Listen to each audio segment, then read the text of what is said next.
Hello and welcome to the African Diaspora News channel. My name is Vuyo Mgwelo and I'm coming to you all the way from Johannesburg in South Africa. Now, to not miss out on the latest, make sure you hit and like that subscribe button and also do leave your comments right down below. So let's get into it with Mary Wanjiru's Ordeal, the dark reality of domestic workers abuse in Saudi Arabia. Now, this is not a new story, but there's been news stories that have been coming up after Mary Wanjiru left her hometown in Kenya with the hopes of a brighter future. Like many other young women, she was lured by the promise of a lucrative job as a domestic worker in Saudi Arabia. But her dreams turned into a nightmare where she became a victim of the rampant abuse many migrant workers face in the Gulf region. So Mary's ordeal reached its horrifying climate where her employer, in a fit of rage, allegedly threw her off the second floor of their apartment. The 28-year-old suffered severe injuries, including a fractured leg and multiple bruises, and was rushed to a local hospital by the concerned neighbors who witnessed the shocking act. Now, the harsh reality of domestic workers abroad has been one of the things that people speak about. Mary's story is not unique. Reports of abuse against domestic workers in Saudi Arabia and other Gulf countries have been steadily rising. Many women from Africa and Asia travel to the region with the hope of escaping poverty, only to encounter exploitation, violence, and inhumane working conditions. Now, this is what she said. I thought I was going to earn enough money to help my family.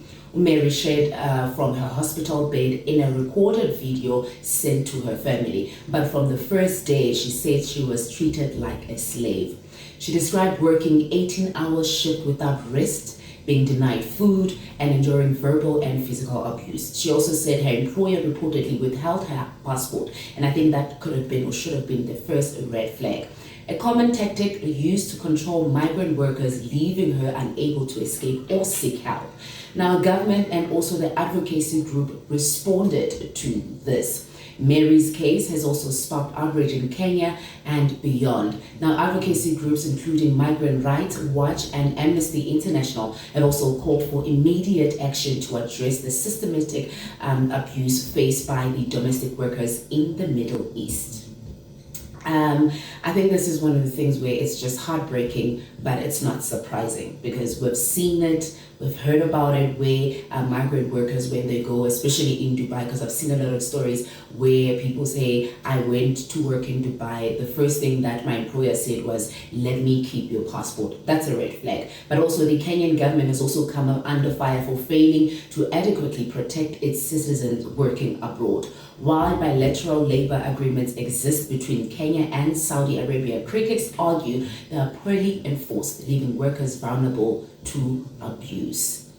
I want us to also talk about Mary's family, who also live in a small village in Nakuru County, and they are distraught. Her mother, Jane Wanjiru, tearfully recounted how her daughter had sent home cheerful messages at first, but these soon turned into pleas for help. She said she told her that she was being beaten up and she didn't know what to do. Now, the family is now appealing to the Kenyan government and also well wishes to bring Mary back home. But I think she is back home.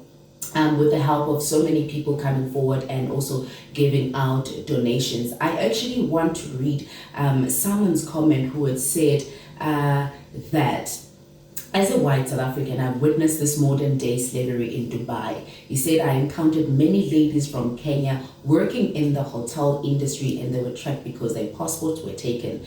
He says, I was vocal about it and what I was going on, and also they had to flee for their safety. And I feel like, ladies, if our government is failing us, let's make our own plans at home. But I think this is one of the stories that is also developing, and new stories have started coming forward. So if you enjoyed this story, if you know anyone, let us know, and maybe we can, put forward some help for our sisters that are working abroad. Let us know, hit that like, subscribe button, leave your comments so we may continue to talk about this Mary Wanjiru story. Unleash the power of knowledge and connect with the heartbeat of the African Diaspora. Download our African Diaspora News Channel app now on Google Play and Apple App Store. Stay informed with authentic and diverse perspectives, breaking news, and cultural insights. Immerse yourself in a community that celebrates unity, resilience, and progress. Experience the vibrancy of the diaspora at your fingertips. Don't miss out. Empower your perspective today. Search African Diaspora News Channel and join the conversation.